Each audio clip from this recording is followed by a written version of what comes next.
이 하나님의 말씀을 통해 하나님께서 우리에게 말씀하실 줄 믿습니다. 아침마다 봄 냄새를 맡으면서 교회를 옵니다. 오다가 보면 자동차 냄새도 나고 또 공사장의 먼지 냄새도 나고 그렇지만 신선하고도 뭔가는 좀 따뜻한 봄볕의 냄새가 희망을 전하는 것 같아서 좋습니다. 우리도 그렇게 한번 희망을 전하면서 살아가는 희망의 냄새가 될 수 있기를 바랍니다. 옆에 분들과 한 번 더 인사를 나누실 텐데요. 성도님에게 희망의 냄새가 납니다. 하십시다.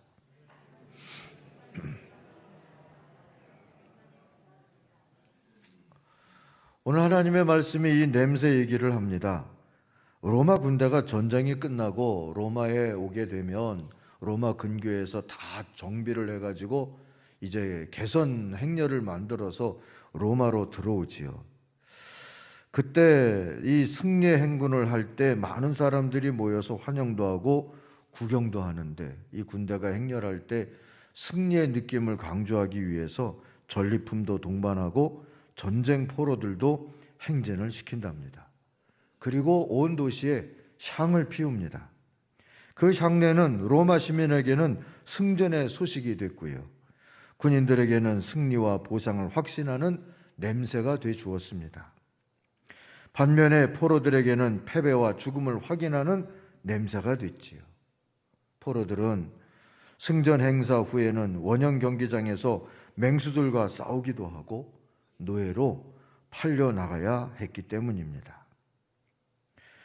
바울이 오늘 깨닫고 우리에게 전해주는 것은 그리스도인으로 오늘을 산다는 게 뭔가에 관한 겁니다.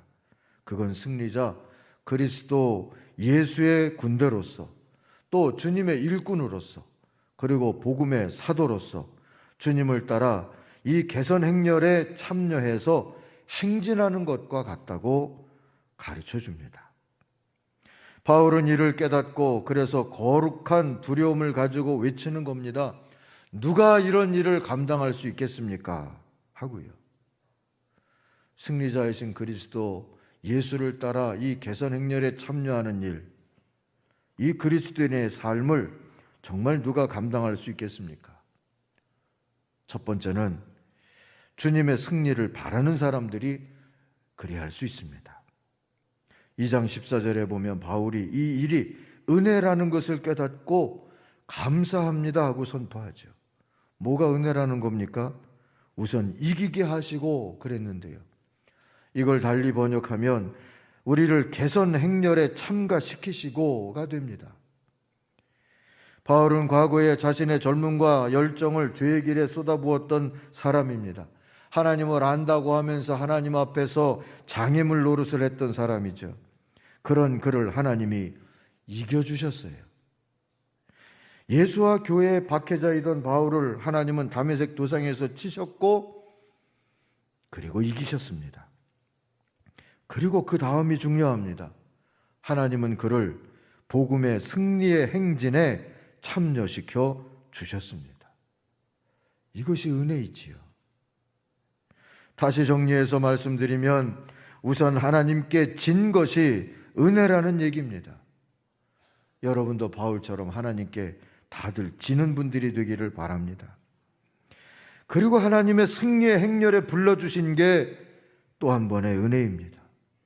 하나님은 이기셨다고 우리를 멸시하거나 포로처럼 끌고 다니시면서 좌절시키는 그런 분이 아니십니다. 오히려 하나님의 승리가 나의 승리가 되도록 해주시는 분입니다. 이런 은혜가 어디 있습니까? 목회를 하면서 예배당 건축만은 안 하고 싶습니다 했는데 건축 대신 리모델링을 하게 하셨고 예배당 대신 비전센터를 짓게 하셨다. 그 얘기를 얼마 전에 했습니다.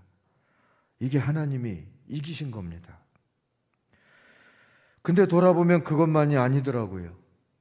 제가 신학교를 입학하면서 20대 초반에는 결혼을 안 하고 주의 일만 하겠습니다 했는데 졸업할 때 또래 중에서 가장 먼저 결혼을 했습니다. 아이는 나중에 낳아서 키우리라 했는데 결혼하고 한 달 만에 아이가 들어섰어요. 아들 이름을 지어놓고 기다렸는데 지금 딸 하나뿐입니다. 대신에 사위가 생겼습니다. 이력서 내면서는 교회 안 가리라 마음먹었는데 신대원을 졸업하고 오라는 교회가 없어서 몇 달 놀기도 했습니다. 하나님이 인도하시는 대로 가겠다고 기도할 수밖에 없었습니다. 나이 30도 안 돼서 무슨 목사가 되겠느냐 했지만 그전에는 이 27살이면 목사가 될 수가 있었어요. 안수를 주었거든요. 그래도 주면 받으리라 했는데 제가 안수 받는 해에 법이 바뀌어가지고 나이 30으로 올라가는 바람에 처음에 제가 했던 말대로 30 넘어서 안수를 받게 됐습니다. 돌아보면 주님이 다 이기셨어요. 학연 지연 따지지 않고 살겠다고 했는데 결국 부목사를 시작을 할 때 아버지 고향인 이북 출신 몫으로 그 교회 부목사를 시작할 수 있었습니다. 주님은 내가 그러고 싶다는 건 막으셨고 싫다는 건 골라서 시키셨어요. 그러면서 저는 깨져야 했고 내려놓을 수밖에 없었습니다. 하나님 앞에서 큰 소리 칠 게 아무것도 없다 하는 것을 알게 됐습니다. 하나님이 다 이기신 겁니다. 그러나 그 승리의 길은 내가 걷게 하셨습니다. 주님의 승리를 전하게 하셨습니다. 사랑하는 성도 여러분, 야곱이 이스라엘 된 과정을 기억하시지 않습니까? 씨름을 하고 야곱이 이겼다. 근데 다리를 절게 된 건 야곱이었어요. 그리고 새 이름을 받았습니다. 이스라엘. 하나님을 이겨먹었다는 뜻이 이스라엘입니다. 그러나 어떻게 야곱이 하나님을 이겼다고 할 수 있겠습니까? 하나님이 져주신 겁니다. 하나님이 이기신 겁니다. 그런데도 야곱을 승리자로 살게 해주시지 않았습니까? 바울은 이런 은혜에 대해서 하나님께 그저 감사할 뿐이라고 찬송합니다. 사랑하는 성도 여러분, 사는 모습이 어떠하더라도 우리는 평생 같은 이유로 찬송해야 합니다. 감사해야 합니다. 살다가 보면 돈은 있는 날도 있고 없는 날도 있습니다. 건강할 때도 있지만 병들 때도 있지요.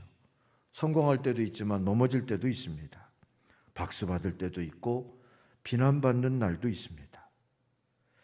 그러나 우리를 승리의 대열에 서게 하시는 주님의 은혜를 바라본다면, 그리고 나의 승리가 아니라 오직 주님의 승리를 소망하면서 산다면 우리는 어떤 상황에서도 낙심하지 않아도 됩니다. 그렇다고 교만할 이유도 없습니다. 그런 믿음과 그런 자세로 사는 자들에게는 항상 승리의 냄새가 납니다. 승리자 그리스도 예수의 행진에 참여한 사람들만이 맡을 수 있고 풍길 수 있는 그리스도의 향기 말입니다. 그런 향기를 바울은 6장에서 이렇게 묘사합니다. 6장 8절 후반절부터입니다. 우리는 속이는 자 같으나 진실하고 이름 없는 자 같으나 유명하고 죽은 것 같으나 이렇게 살아 있습니다. 또 아무리 심한 벌을 받아도 죽지 않으며 슬픔을 당해도 늘 기뻐하고 가난하지만 많은 사람을 부유하게 만들고 아무것도 가진 것이 없지만 사실은 모든 것을 가졌습니다.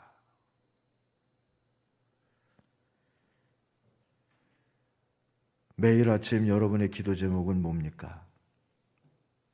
이렇게 기도하며 살기를 권합니다. 주님, 오늘도 나를 이기시옵소서. 그래서 제게도 주님의 승리의 향기가 나게 해 주시옵소서. 하나님 응답해 주실 줄 믿습니다. 두 번째로 복음의 증인으로 거리낌이 없는 사람들이 그리스도의 개선 행렬에 참여하여 살 수 있습니다. 정확하게 말하면 거리낌이 없이 살고자 애쓰는 사람들입니다. 6장 3절을 보면 아무도 우리가 섬기는 이 일에 흠을 잡지 못하게 하려고 우리는 무슨 일에서나 아무에게도 거리낌거리를 주지 않습니다. 이게 사도 바울의 사도된 자세고 그리스도인으로 살아가는 삶의 자세였다고 고백하고 있는 겁니다. 바울은 교회의 때는, 곧 성령의 때는 전도의 때라고, 그래서 은혜의 때라고 여기면서 살았습니다. 그 전도의 때를 허비하지 않도록 주님이 보낸 참 전도자들을 받으라고 고린도 교회에 권하기 위해서 이 말을 하고 있는 겁니다. 그런데 바울이 내세운 참 전도자의 자격은 무슨 명예나 인기나 업적이나 성공 같은 어떤 세속적인 스펙이 아닙니다. 복음 전도의 거리낌거리가 되지 않겠다는 의지와 그것을 위한 구도적인 노력입니다. 무엇을 노력하자는 겁니까? 첫 번째는 인내의 노력을 해야 한다고 말합니다. 4절과 5절을 보시면 우리는 무슨 일에나 하나님의 일꾼으로서 일할 따름입니다. 그래서 우리는 환난과 궁핍과 역경도 잘 참아냈고 매질과 옥살이와 폭동을 잘 겪어냈으며 심한 노동을 하고 잠을 못 자고 굶주리면서도 그 고통을 잘 견뎌냈습니다 하고 말하죠. 이 두 구절을 한 단어로 말할 수 있습니다. 인내입니다. 인내를 달리 표현하면 포기하고 싶을 때 한 걸음 더 내딛는 용기입니다. 여리고 성이 어떻게 무너졌는지를 기억해 보십시오. 그들은 매일 새벽부터 일어나서 한 바퀴씩 여리고 성을 돌았습니다. 하루 돌고 이틀 돌고 사흘 돌고 아무 일들이 일어나지 않았어요. 나흘째, 닷새째, 엿새째 돌았어도 아무 일도 일어나지 않았습니다. 7일째 되는 날에는 새벽부터 일어나서 7바퀴를 돌리라 하고 돕니다. 한 바퀴, 두 바퀴, 세 바퀴 돌아도 별일 일어나지 않았어요. 7바퀴째 돌면서 제사장들의 나팔 소리를 신호로 삼고 온 백성이 함성을 지르니까 그때 성이 무너져 내렸습니다. 이게 인내고 인내의 결과입니다. 하루 이틀 사흘 돌 때 이거 될까? 왜 그런 의구심이 들지 않았겠습니까? 누군가는 다리가 아파서 오늘은 나오기 싫은데 하는 마음이 왜 들지 않았겠습니까? 마지막 날 한 바퀴, 두 바퀴, 세 바퀴, 네 바퀴 도는 동안에 오늘도 허탕치는 거 아닐까? 그런 동안에 해는 중천에 떴을 거고 쓰러질 것 같은 사람도 있었을 터인데 그래도 인내하니까 한 걸음 더 내디르면서 나아가니까 그들은 인내의 결과를 볼 수 있게 되었습니다. 인생을 살다 보면 광야길도 걷게 됩니다. 요단강도 만나게 됩니다. 우리라고 왜 여리고성 같은 시련을 만나지 않겠습니까? 왜 내게 이럴 것이 아니라 주님 인내에 이르는 믿음을 주시옵소서 기도하면서 나아가야 합니다. 주님의 승리를 희망하면서 함께 개선 행렬에 있을 것을 바라보면서 인내로 한 걸음씩 한 걸음씩 나아가며 하나님이 우리의 발걸음을 축복해 주시리라 믿습니다. 두 번째로 온전한 따름의 노력이 필요합니다. 6절과 7절 앞부분까지 보면 이렇습니다. 우리는 순결과 지식과 끈기와 착한 마음을 가지고 성령의 도우심과 꾸밈없는 사랑과 진리의 말씀과 하나님의 능력으로 살고 있습니다. 순전한 따름입니다. 온전한 따름입니다. 그렇게 살기 위한 노력입니다.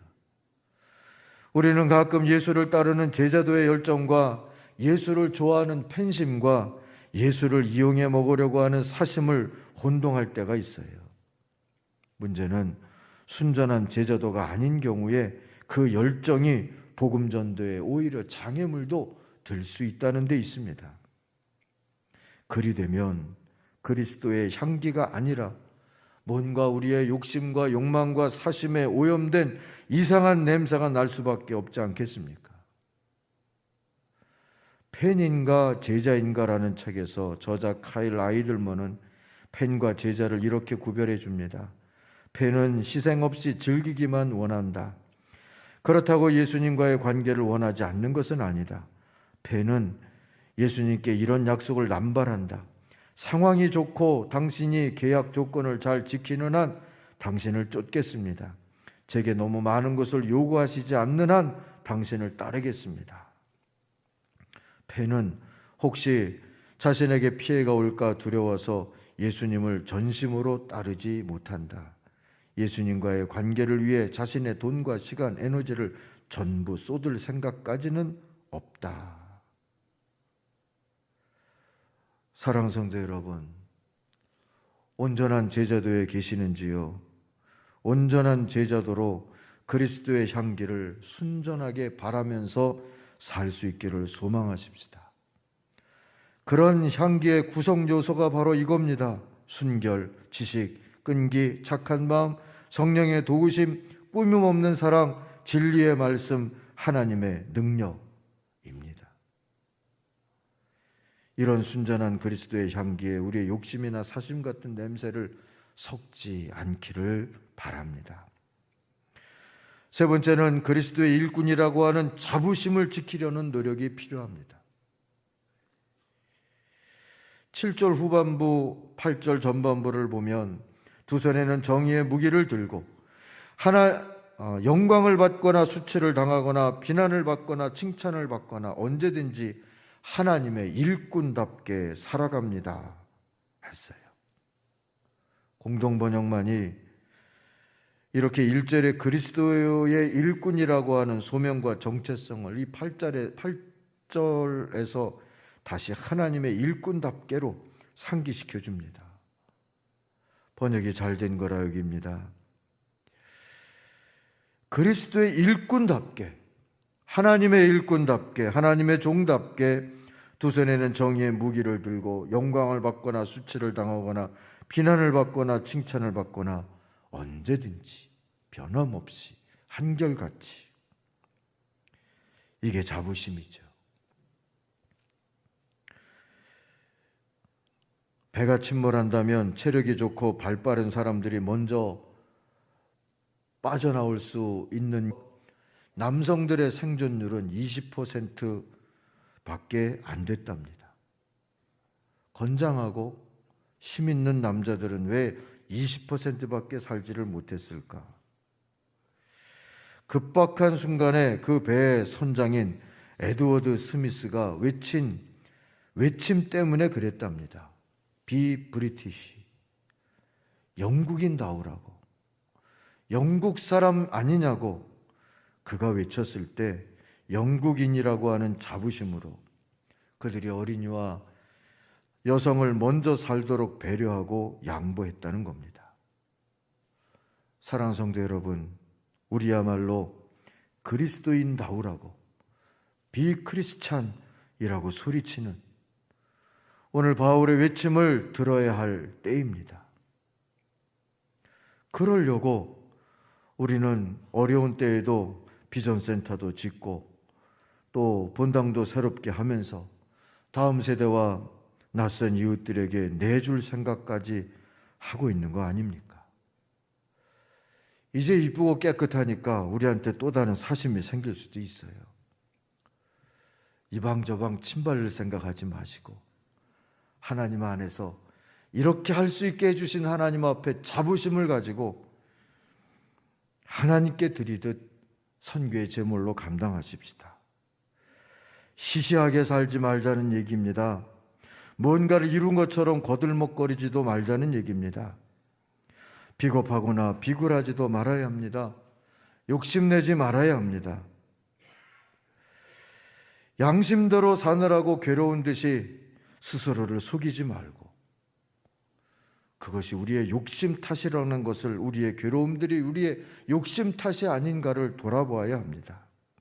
그리고 그리스도인답게 사십시다. 그리스도의 일꾼답게 살아가십시다. 복음의 사도라는 자부심을 지키면서 사십시다. 안소니 드 멜로의 종교 박람회라고 하는 책에 이런 글이 나옵니다.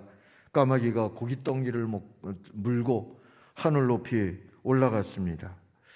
이를 본 까마귀 떼가 우르르 달려들어서 물고 있는 고깃덩이를 쪼아대기 시작을 했어요. 순식간에 하늘은 아수라장이 되고 말았습니다. 까마귀는 견디다 못해 고깃덩이를 놓아버렸어요. 그러자 따라오던 까마귀들이 일제히 고깃덩이를 향해서 까웃거리면서 날아가 버렸습니다. 비로소 높은 하늘에 홀로 남은 까마귀가 중얼거립니다. 비로소 여긴 평화롭구나. 온 하늘이 내 차지가 되었구나. 사랑하는 성도 여러분, 고깃덩이를 위해서 살지 않는 게 하나님 나라 일꾼들이 누리는 자유입니다. 이름 없는 사람과 같으나 유명하고, 죽은 사람과 같으나 살아있고, 징벌을 받는 사람과 같으나 다시 일어나고, 근심하는 사람과 같으나 항상 기뻐하고, 가난한 사람과 같으나 많은 사람을 부유하게 하고, 아무것도 가지지 않는 사람과 같으나 모든 것을 가진 자유, 그리스도인이라고 하는, 복음의 일꾼이라고 하는 자부심을 가진 사람들이 누릴 수 있는 자유이지 않겠습니까? 이 자유를 누리면서 사십시다. 이렇게 사는 게 은혜의 때를 살고 하나님의 구원의 은혜를 헛되이 받지 않는 지혜입니다. 성령의 선교의 장애물로 살지 않으려는 거룩한 책임감이기도 합니다. 그렇게 살아가십시다. 그리하여 그리스도와 함께 승리의 행진을 하면서 승리자의 냄새고 그리스도의 향기로 살아가십시다. 이것이 우리에게 주시는, 그리스도인으로서 살게 하시는 우리 주님이 주시는 복이고 자유입니다. 2절 끝부터 3절을 다시 한번 읽고 설교를 맺겠습니다. 지금이야말로 은혜의 때요, 지금이야말로 구원의 날입니다. 아무도 우리가 섬기는 이 일에 흠을 잡지 못하게 하려고 우리는 무슨 일에서나 아무에게도 거리낌거리를 주지 않습니다. 주님의 은혜에 감사하면서 이 개선 행렬에 우리도 또 보무당당하게 걸어가며 살아가시는 하나님의 사람들이 되시길 주의 이름으로 축원합니다.